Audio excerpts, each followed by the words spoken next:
بھٹی صاحب آپ سے شروع کرنا چاہتے ہیں. سر یہ بتائیے گا یہ جو سخت اپروچ اپنائی جا رہی ہے کیا ہم سمجھیں کہ اب یہی یہ ریاست کا موقف ہے اور آئندہ سے نو ٹالرنس پالیسی ہوگی اور اس کے اثرات کیا ہوں گے؟ جی میڈم شیخ آپ بالکل ٹھیک کہہ رہی ہیں.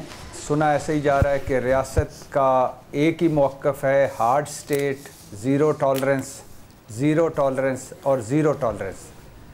کسی بھی جماعت گروہ خواہ وہ مذہبی ہو یا سیاسی ہو اس کو یہ اجازت نہیں دی جائے گی کہ وہ پورا ملک بند کر دے اور وہ جلاؤ گھراؤ کرے, توڑ پھوڑ کرے.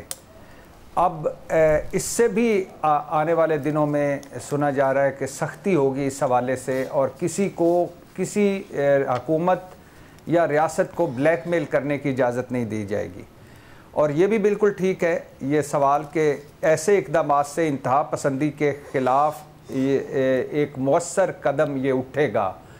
اور یہ بھی ٹھیک ہے کہ اگر سپریم کورٹ کا جو فیض آباد دھرنے والا ڈیسیژن تھا اس پر عمل کر لیا جاتا اور اگر پہلے ہی اتنا ہارڈ سٹانس لے لیا جاتا تو آج یہ صورتحال نہ دیکھنا پڑتی.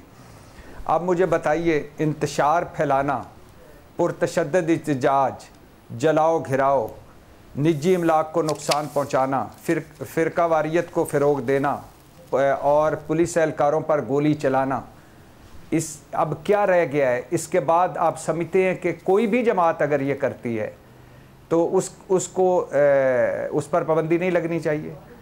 اور پھر ایک اور ہے کہ ابھی مزید ڈیٹیلز نہیں میں نے دیکھی لیکن سنا جا رہا ہے کہ 15 دن کے اندر ریفرنس سپریم کورٹ بھیجا جائے گا جہاں انہیں بھی اپنے دفاع کا حق ملے گا. اور یہ بھی ہے کہ جب پابندیاں لگتی رہتی ہیں اس کے بعد نئی ناموں سے جماعتیں پھر آ جاتی ہیں, لیکن بنیادی مقصد ہے ہمارا انتہا پسند رویوں کو روکنا, انتہا پسند چیزوں کو روکنا اور انتہا پسندی کو روکنا. میڈم شیخ چند دن پہلے آپ کی نظر سے بھی گزرا ہوگا کہ ٹرمپ صاحب کے خلاف امریکہ میں 2700 شہروں میں احتجاج ہوا, 70 لاکھ لوگ نکلے. ہمارے ہاں تو یہ ملین مارچ بدنام ہی ہو کے رہ گیا, بیچارہ ملین مارچ بھی روز شرمندہ ہوتا ہے کہ چند ہزار لوگ ہوتے ہیں اور اس کو ملین مارچ کا نام دے دیا جاتا ہے. وہاں 2700 شہروں میں 70 لاکھ لوگ نکلے اور ان کا موقف تھا کہ نو کنگز, یعنی ہمیں بادشاہ نہیں چاہیے, جمہوری صدر چاہیے. آپ ٹرمپ صاحب کو وہ کہہ رہے تھے کہ جو کچھ آپ کر رہے ہیں وہ آمرانہ اقدامات ہیں, ان سے باز رہیں. ایک گملہ نہیں ٹوٹا, ایک کہیں کوئی جلاؤ گھراؤ نہیں ہوا, کہیں کوئی توڑ پھوڑ نہیں ہوئی, کہیں کوئی کاروبار زندگی نہیں رکا, اور 70 لاکھ لوگ 2700 شہروں میں. اور دوسری طرف کہیں کوئی آنسو گیس نہیں پھینکی گئی, کہیں کوئی ماریں نہیں پڑیں, کہیں کوئی پھینٹیاں نہیں پڑیں, کہیں کوئی گرفتاریاں نہیں ہوئیں, کہیں کوئی جھڑپیں نہیں ہوئیں, کہیں کسی پر گولی نہیں چلائی گئی, اور کہیں اس امریکہ کی حکومت خواہ وہ اسٹیٹ کی ہو یا وفاقی ہو اس نے طاقت کا بے معنی استعمال نہیں کیا.